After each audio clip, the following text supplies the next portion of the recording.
Another tutorial series, and we're going to learn how to make Pong. So this should be a final product. So you have a selection screen here. We're just going to click on single player, and then we have two paddles and an AI and a ball where we try to score in the other person's. Yeah, I just got scored on like that. So let's get started. We're going to create a new project. And then I'm just going to name it Pong. And we're going to call the sprite player. So first of all, let's sketch a paddle pretty quickly.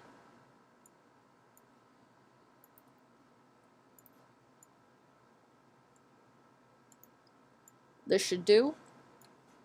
And then we're just going to turn it white.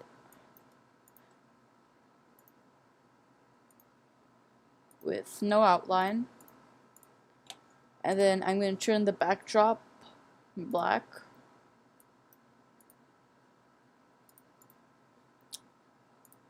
Okay, so let's get started with the code. We're going to drag in a one green flag clicked, and then a broadcast. And then we're going to call this broadcast setup. So this broadcast is basically going to be very useful when we start implementing restart buttons. So, because this script will contain all of the broadcasts needed to start our game. So yeah. So we drag in a when I receive setup. And then we're going to do another broadcast called start. Drag in a when I receive start. And let's get started. So first of all, we want our paddle to be on the left side of our screen. So let's drag in a go to -200x and 0y. So this should basically move our player to the left side of the screen. Now let's make a new variable called input y. So we're going to set input y to 0 for now. And let's plop in a forever loop. And then we're going to forever set input y to a subtraction operator that includes when up arrow key pressed and when down arrow key pressed. So what this basically does is that if you press the up arrow key, the input y will be 1. If you press nothing, it will be 0. And if you press the down arrow key, it will be -1. And if you want to use WSD for this as well, what you can do is plop in an OR, and then OR W key pressed, and another OR for S key pressed.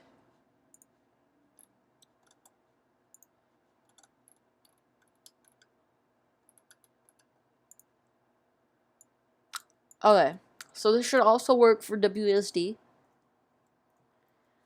So let's start it. Let's try to move the player.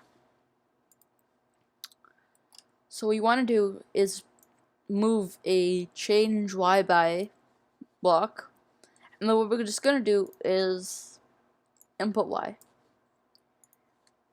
This should move the player, and as you can see, it's actually pretty slow. So what you want to do is make a new variable called speed, player speed, and then we're gonna set player speed to 5. And then we're going to do a multiplication from input y to player speed. Okay, so click the green flag and it should be way faster and smooth. So now let's get started with the AI.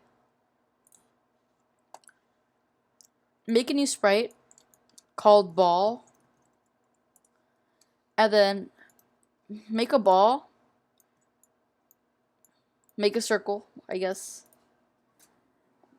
and then do that. And to make a perfect circle, if you make it while holding shift, it'll make a perfect circle. Just gonna make it smaller. Okay, that should do. So for now, let's just do this. When I receive start, you forever go to mouse pointer. This will just have the ball go to your mouse, which is going to be useful for now. We'll start the ball physics in the next episode, so stay tuned for that. So now we're going to make another sprite called AI. Actually, let's just duplicate the player sprite. And then we're going to call it AI.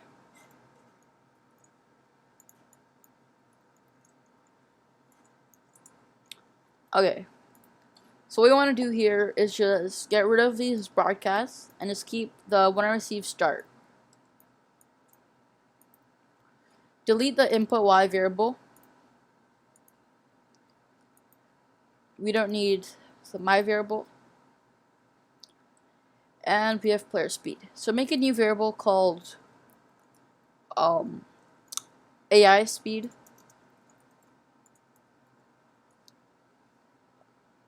Okay. So you're going to set AI speed to 5.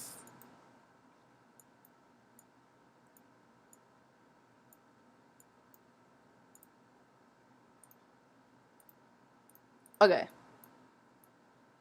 And then we're going to make a custom block called move.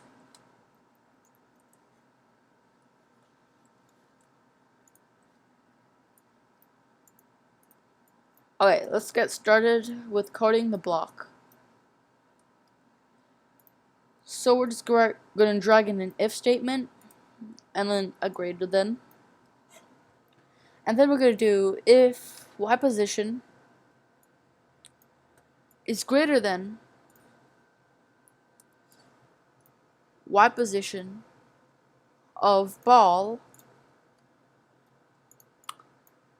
Okay, and then we're going to duplicate this if statement. And then we're going to make it less than. So what this does is basically if the position of the paddle is greater than the position of the ball, then we're going to have to make it move down. So what we're going to do is change y by negative AI speed.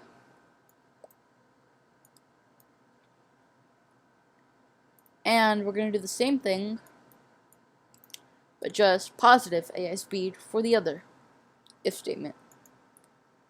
And I forgot to set the go to 200x.